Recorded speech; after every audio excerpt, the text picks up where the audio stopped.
Why walk? On the road, there are so many enlightening moments. Lots of thought processing goes on in the minds of travelers as they are in motion. For a walker, there is no exception. I walk 7 to 8 hours on a daily basis, but this is an extreme. The truth behind walking is to use it as a means to seek the divine.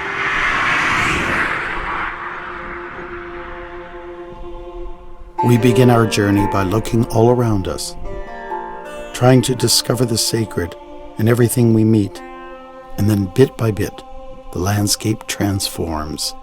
Time seems to stand still. And slowly we begin to construct a world whose main protagonist is the divine.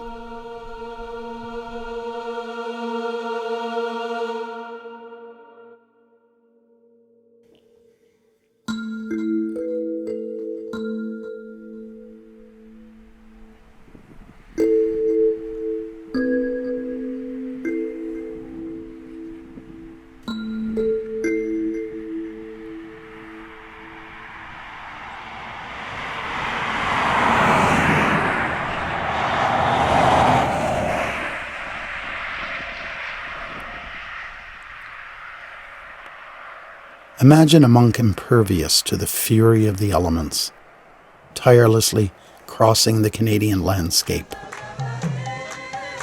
It was the 100th anniversary of my teacher, Bhaktimarga Swami, and I wanted to remember him by offering him my heart and my feet. That is my reason for walking.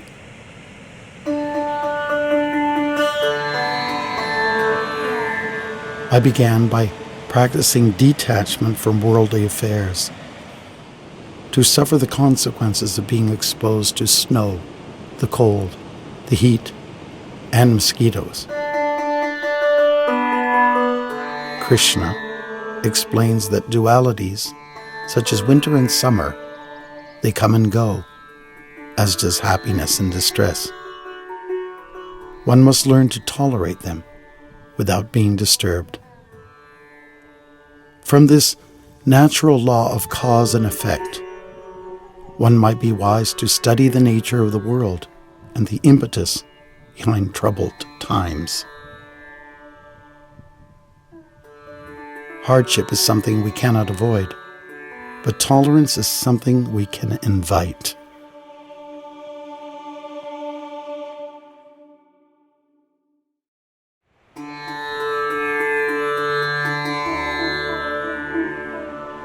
There's no doubt that there is struggle in the matter of walking, even in this almost perfect climate and in clean mountain air. I'm not much worried about grizzly encounters, but I'm cautious. I enjoy the trekking. You do get your aches and pains for sure. The mind may try to agitate. That struggle is good.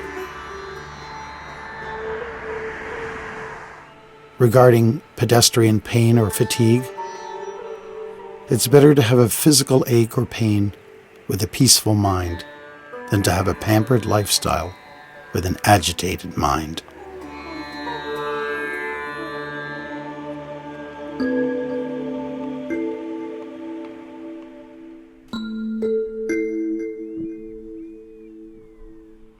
To draw an analogy, we all get stuck in a body, and our actions plunge us deeper into a mire.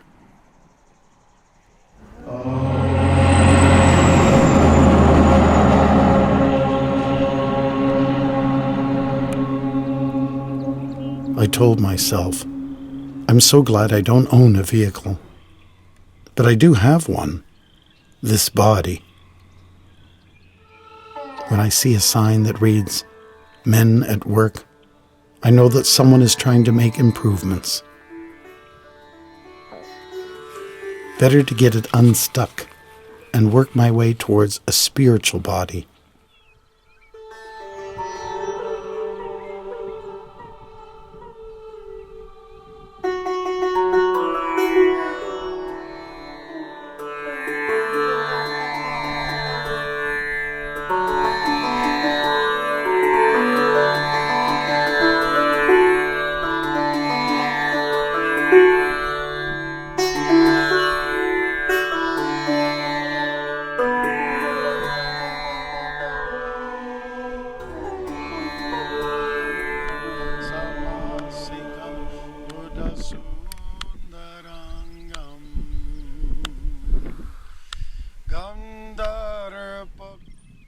I see a polarized world. On one side, anguish and confusion. When people struggle with apparently unresolvable issues, an uncertain horizon, an internal growing void is created.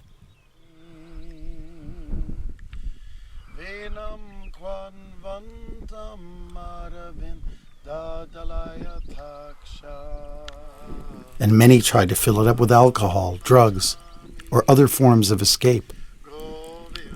On the other side, I see people who are widening their spiritual horizons, folks who seek and find the light.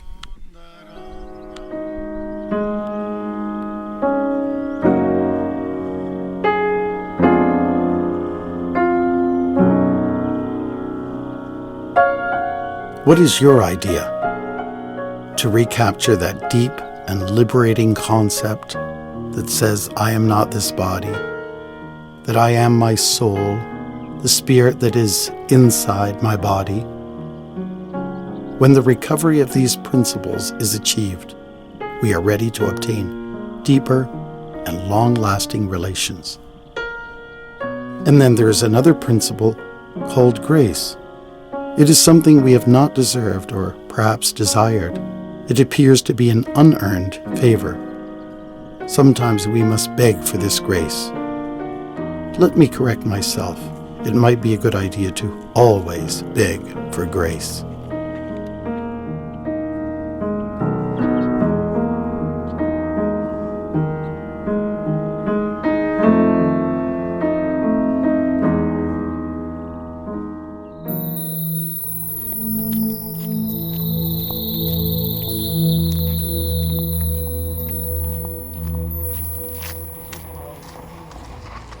The art of walking is of secondary importance.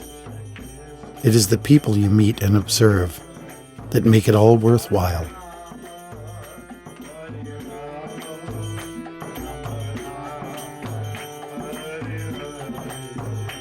There are two different kinds of monks: those who are hermits and live in solitude, and those who just want to hit the road, go out, get inspired, and meet people.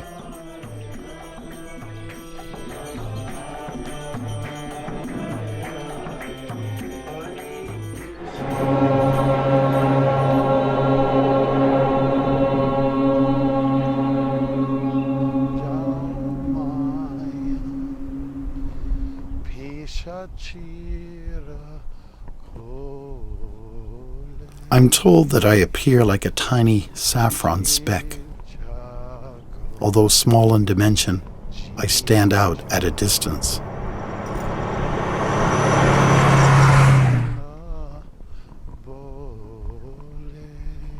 A driver coming around the bend will suddenly see a speck becoming bigger and bigger until he passes by.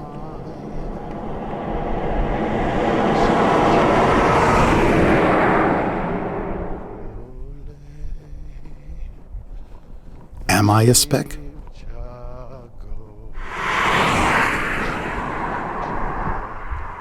Because I'm certainly not a saffron-clad monk.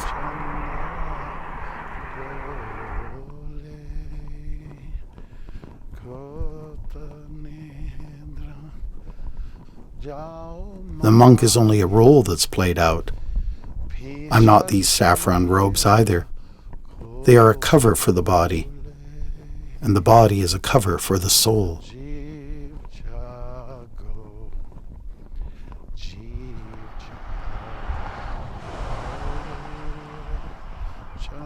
I am a soul, which is a mere speck according to Vedic authority. The self, or the Atma in Vedic terms, is small, nevertheless significant.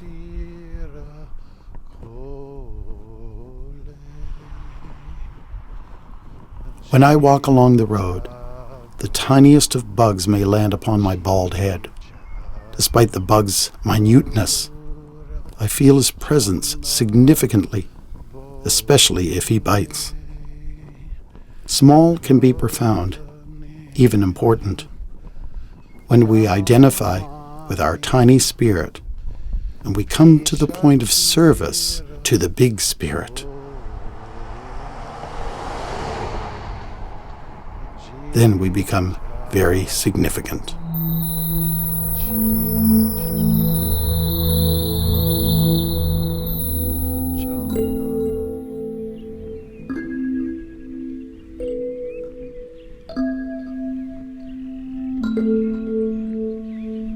So many artists and poets have sung and written about the travels on the road as a metaphor on life.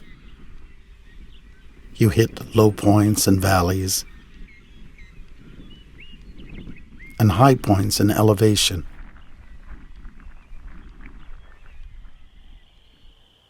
You also see the road as a link to destinations where experiences take place. I generally look for alternative wayside roads that angle along to meet the highway.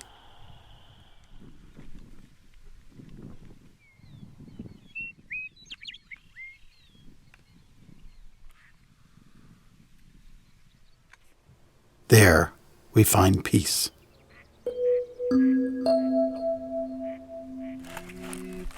I find there's no better way than with this low-tech, highly organic approach. Our bodies are designed so that half of them are made of legs. I believe in using them.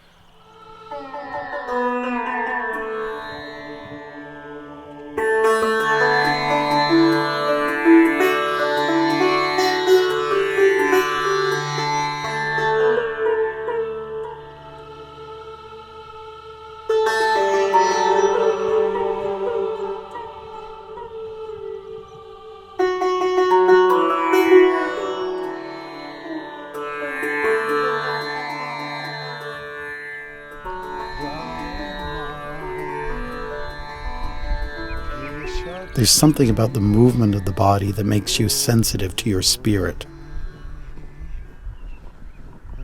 Walking while chanting is like dancing to music.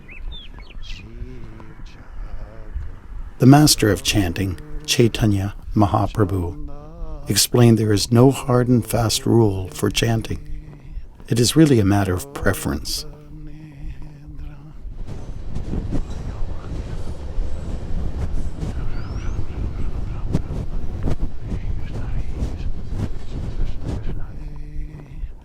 My preference is walking.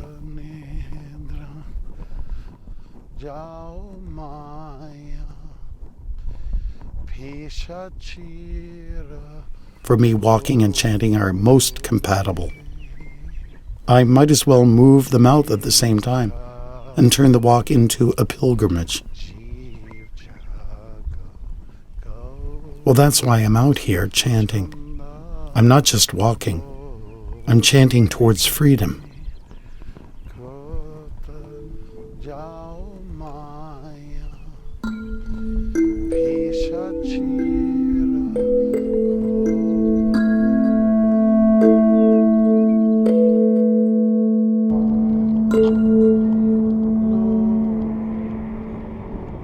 Entering the Rocky Mountains, leaving the open plains behind, now amidst the jolly green giants.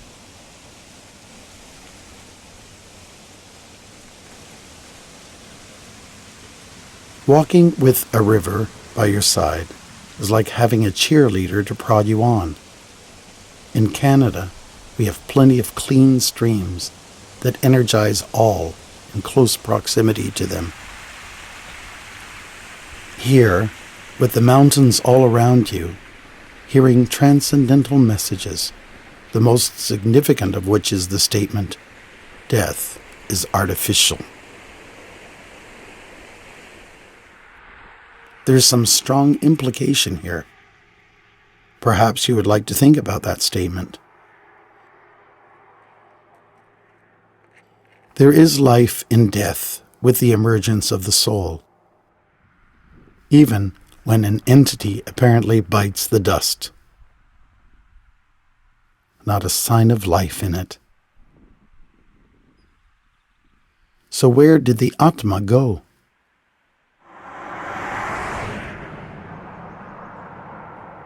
The answer lies in karma. which is often too complex to make order or shape out of it.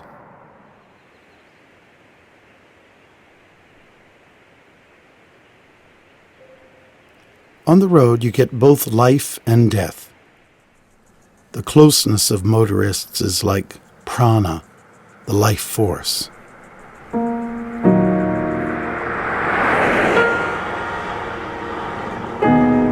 Many signs of death are apparent on the highway,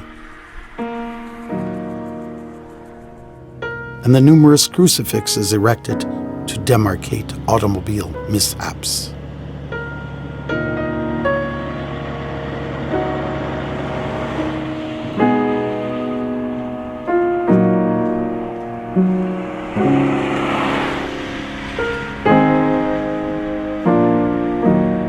For millennia, sages in India have roamed on foot for the sake of self-improvement and wisdom. I would also say that pilgrimage offers both benefits. When you share the stories of what you see, hear, smell, taste, and touch, that is what makes the walk clearly divine, clearly devotional.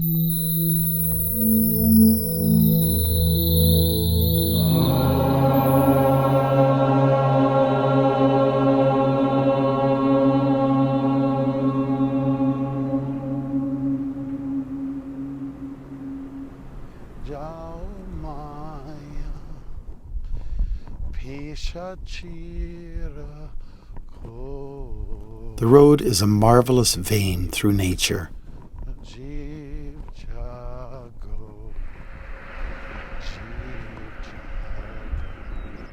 And walking allows the time and space to absorb all that's around. From trees, we learn tolerance. From wind, creativity. From water, gravity. From the sun and moon, energy. And from people, hospitality and kindness.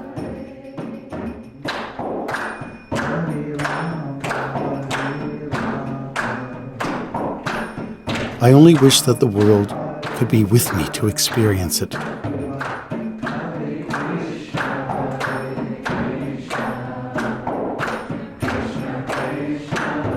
If you are lucky, you can catch it at the right hour.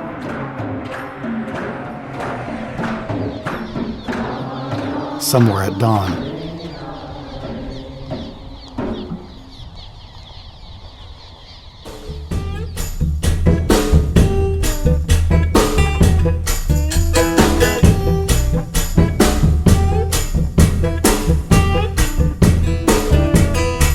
Well, hey, hey, yeah. Now I got something I gotta tell you, good son. Hey, yeah,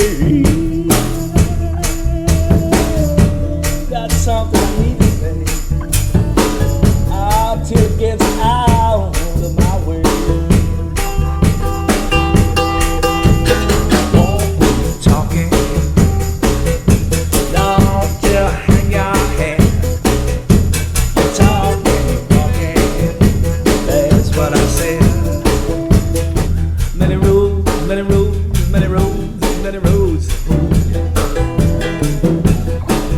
And did you cut your own or was it there for you?